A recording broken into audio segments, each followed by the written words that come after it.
अस्सलाम वालेकुम जी। मैं इस टाइम जी जगह मौजूद हाँ, इस पहाड़ का नाम है जबले मलाइका।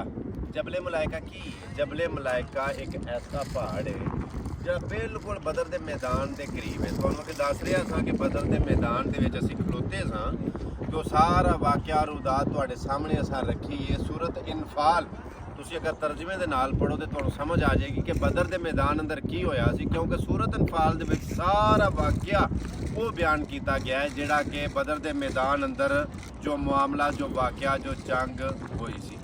सो ए जबले मलाइका पहाड़ जिहड़ा तुसी वेख रहे हो ज़ाहिरी ना वो हाजी किथे उपर चढ़े ने वो सब तो उत्ते जा रहे हो। इधर वेख रहे हो ए नीचे जी जिहड़े ने वो आ रहे ने उतर रहे ने। ये सारा रेत का पहाड़ है, बिल्कुल धुंधल रेत है। हालांकि जिन्ने भी पहाड़ के इर्दो गिर्द ने जरूर तुहानू महानदे, लेकिन नेरा हो गया है। उस हनेरे की वजह तो तुहानू दूसरे पहाड़ और यह पहाड़ में फर्क नहीं नज़र आना। हालांकि बिल्कुल बेटा पिछले साइड से पहाड़ पाओ, यह पहाड़ जो बिल्कुल पत्थर है। तो जो पहाड़ अगे देखा वे मतलब यह वाला पहाड़ है, पिछले साइड से इधर यह पहाड़ सारा रेत का पहाड़ है। इतने अल्लाह के फरिश्ते उतरे सन। जो यकदम फरिश्ते उतरे ने कि एक थरथराहट जी हलचल जी, जो वो आवाज़ आई तो पुछने वाले ने पूछा कि यार रसूलल्लाह आवाज़ कहाँ दी है? तो फरमाया अल्लाह की रहमत आई, फरिश्ते आए ने। फिर कुछ देर बाद फिर इस तरह ही थरथराहट और आवाज़ और हलचल हुई तो पूछने लगी हूँ की होया? आख्या फिर अल्लाह के फरिश्ते नाज़िल होए ने।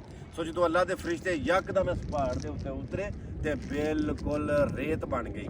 उदों तो लैके हूँ तक यह रेत ऐसी है कि हनेरी होए तूफान होवे जिन्ना मर्जी भी तूफान शदीद तो शदीद भी होवे यह रेत उड़ती ही नहीं। यानी कि जे इस तरह उड्डन लगे कि जिन्नी मर्जी तेज़ हवा आउंदी फिर तो पहाड़ उड़ गया होंदा ना। है निरी रेत लेकिन उड़ नहीं गई, उथे दी उथे ही। और साढ़े वास्ते तुहाडे वास्ते एक निशानी अल्लाह पाक की ज़ात ने ऐसी दी कि ए वेखो अल्लाह दियां निशानियां और गौर करो। अल्लाह रब्बुल इज़्ज़त ऐसी बाबरकत और कुल अला कुल शैइन कदीर ऐसी ज़ात है कि अल्लाह पाक की ज़ात जो चाहे जिदों चाहे जिमें चाहे कर सकता। उन्होंने पुछ को नहीं सकता, उन्होंने कह को नहीं सकता, वो किसी को मशवरा नहीं लेंदा। अल्लाह किसी को राय नहीं लेंदा। अल्लाह किसी को नहीं पूछता कि मैं इंज करा या इंज करा। वो जो चाहे जिदों चाहे कौन उन्हें कहना फाया कौन हो जाना। सो यह मंजर बड़ा खूबसूरत और तरीकी और बड़ा यादगार मंजर है। उधर देखो तुम 13वीं का चांद अज 12वीं 13वीं का चांद अज तो माशाअल्लाह बड़ा सोहना बड़ा हसीन जहा मंजर यकीनन वेख के तुहानू बड़ा अच्छा लगेगा। मैं दुआ करना अल्लाह पाक की ज़ात जल्दी तो जल्दी तुहानू इत्थे लैके आवे और तुसी आके अपन अखां दे नाल बराह रास्त लाइव ये मंजर वेखो। जिन्नी देर तक तुसी आ नहीं सकते तुहानू वीडियो बना के मैं सेंड की है, ये वीडियो वेखो, इनू इंजॉय करो। अल्लाह पाक की ज़ात तुहानू जल्दी इंशाअल्लाह लै आ जाएगा। एक बार आमीन आके ते अगे शेयर लाजमी कर छड़ियो।